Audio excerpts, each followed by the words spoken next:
त्या दिवशी पाऊस थांबला नाही. अमरावती रोडवर नागपूरच्या बाहेरच्या बाजूला एक छोटंसं घर होतं. लाल रंगाची भिंत, पण रंग निघून गेला होता. छपरावरून पाणी गळायचं. तरीही त्या घरात नेहमी हसणं ऐकू यायचं.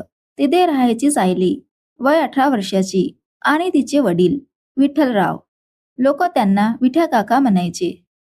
सायलीची आई गेली तेव्हा ती फक्त 4 वर्षाची होती. हृदयविकाराने तिचा मृत्यू झाला होता.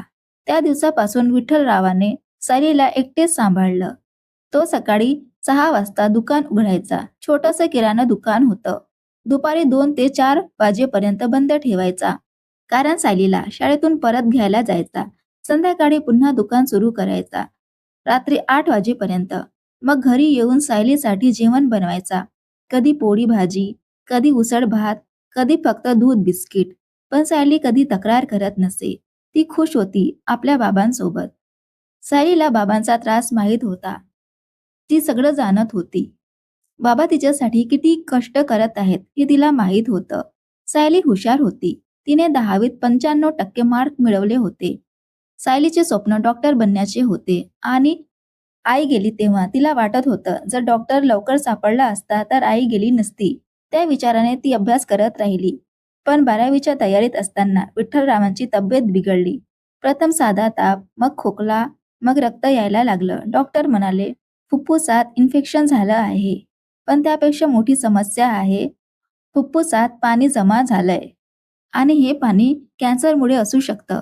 सायलीला धक्का बसला. तिने आपल्या आईला लवकरच गमावलं होतं, आणि आता बाबाही. सायली कोसळली. सायलीला खूप मोठा धक्का लागला होता. एकट्यात बसून ती रडायची. रात्री बाबा झोपले की ती रडायची. पण सकाळी उठून हसून म्हणायची, बाबा, आज मी तुमच्यासाठी उपमा बनवते.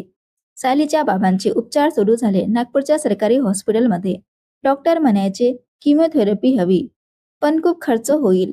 विठ्ठलरावांकडे फक्त दुकान होतं. त्याने ते गहाण ठेवलं, कर्ज घेतलं. सायलीने शाळेतून मिळणारी शिष्यवृत्ती बाबांच्या उपचारासाठी दिली, पण ते पुरेसं नव्हतं. एके दिवशी डॉक्टरने सांगितलं, आता प्रायव्हेट हॉस्पिटलला न्या. तिथलं तंत्रज्ञान नवीन आहे. तिथे उपचार चांगला होईल, पण खर्च लाखात जाईल. सायली रडत बसली, बाबा, मी काहीतरी करते, पण काय करावं त्या दोघांनाही समजत नव्हतं. तिने शेजाऱ्यांना सांगितलं, गावातल्या लोकांची मदत घेतली. कुणी 500, कुणी 1000, पण लाखभर कुठून आणणार? सायलीने ठरवलं, ती रात्री ट्युशन शिकवेल. तिने 12वी सोडली नाही. दिवसा कॉलेज, संध्याकाळी ट्युशन, रात्री बाबांची काळजी. तिच्या डोळ्याखाली काळे वर्तुळ पडले, पण ती हसायची. एकदा तिच्या मैत्रिणीने विचारलं, सायली, तू इतकं का करतेस? तुझं आयुष्य आहे ना? सायली म्हणाली, माझं आयुष्य बाबा आहेत.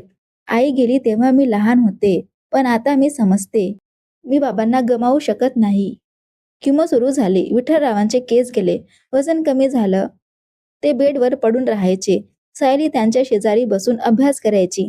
कधी कधी विठ्ठलराव म्हणायचे, सायली, तू डॉक्टर हो, पण माझ्यासाठी नाही, स्वतःसाठी. सायली बाबांना धीर देत म्हणायची, बाबा, तुम्ही लवकर बरे व्हाल. मग आपण मुंबईला फिरायला जाऊया, समुद्रकिनारी. तिथे बसून चाय पोहे खाऊया. एक दिवस डॉक्टरांनी सांगितलं, सायली, तुझ्या बाबांचा स्टेज 4 आहे. आता फक्त पाळत ठेवू शकतो. सायलीला विश्वास बसत नव्हता. ती काही बोलली नाही, फक्त बाबांच्या हातात हात घेऊन बसली होती. त्या रात्री पाऊस सुरू झाला, खूप जोराचा. छपरातून पाणी येत होतं. सायलीने बादली ठेवली. विठ्ठलराव मागे होते. सायली, हो बाबा, मला माफ कर. का बाबा? मी तुला चांगलं आयुष्य देऊ शकलो नाही. तुझी आई गेली, मी तुला एकटं सोडलं. सायली रडली, बाबा, तुम्ही मला एकटं सोडलं नाही. तुम्ही माझ्यासोबत नेहमी आहात, प्रत्येक दिवशी. तुमच्या हाताने बनवलेलं जेवण, तुमचं हसणं, तुमची काळजी घेणं, हे सगळं माझ्यासाठी अनमोल आहे. विठ्ठलरावाने तिच्या डोक्यावर हात ठेवला. तू माझ्या आईसारखी झालीस. मी तुझ्यासाठी काहीच करू शकलो नाही. बाबा, तुम्ही मला जगायला शिकवलं. ते खूप मोठं आहे. त्या रात्री पाऊस थांबत नव्हता. रात्री 2 वाजता विठ्ठलरावांचा श्वास जड झाला. सायलीने त्यांना मिठी मारली. बाबा, मी इथेच आहे. घाबरू नका. विठ्ठलरावांनी शेवटचं हसण्याचा प्रयत्न केला. सायली, तू डॉक्टर हो आणि मला सांग, मी तुझ्या आईला भेटलो तर तिला काय सांगू? सायली रडत म्हणाली, सांगा की तुमची मुलगी तुमच्यावर खूप प्रेम करते आणि माझे बाबा खूप चांगले आहेत. विठ्ठलराव गेले. पाऊस अजूनही पडत होता. सायली एकटी राहिली. दुकान बंद झालं. कर्ज होतं, पण तिने हार मानली नाही. तिने 12वी पूर्ण केली. 97% मग नीट दिलं. पास झाली. तिला MBBSला प्रवेश मिळाला. पहिल्या वर्षी ती हॉस्पिटलमध्ये राहायची. रात्री आई-बाबांची आठवण यायची. ती रडत बसायची, पण सकाळी उठून म्हणायची, "मी डॉक्टर होणार." त्यांच्यासाठी. 4 वर्षांनी ती डॉक्टर झाली. पहिली पोस्टिंग नागपूरचं एक छोटंसं सरकारी हॉस्पिटल होतं, जिथे गरीब लोकं यायचे. सायली त्यांना मोफत उपचार करायची. बऱ्याच लोकांची सायली मदत करायची. एके दिवशी एक आजोडी आली. तिच्या मुलाला कॅन्सर झाला होता. त्यांच्याजवळ पैसा नव्हता. सायलीने सगळं केलं. रात्रभर जपून उपचार केला. शेवटी मुलगा बरा झाला. आजोडी रडत म्हणाली, "तुझ्यासारखी मुलगी मला कधीच भेटली नाही."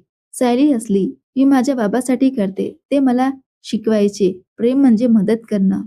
10 वर्षांनी सायली मोठी ऑर्किओलॉजिस्ट झाली. स्वतःचं छोटं हॉस्पिटल उघडलं. पण आता मात्र सायलीच्या डोळ्यातील अश्रू थांबले, कारण आता ती रडत नव्हती, ती हसत होती. त्यांच्या आठवणींमध्ये कधी कधी प्रेम म्हणजे रडणं नसतं, प्रेम म्हणजे दुसऱ्यांसाठी जगणं. आणि सायली तेच करत होती दररोज. प्रत्येक रुग्णात तिचे बाबा जिवंत होते. प्रत्येक हसण्यात तिची आई जिवंत होती. "तू आहेस ना बाबा, नेहमी?" "हो, माझे बाबा माझ्या सोबत आहेत, नेहमीच."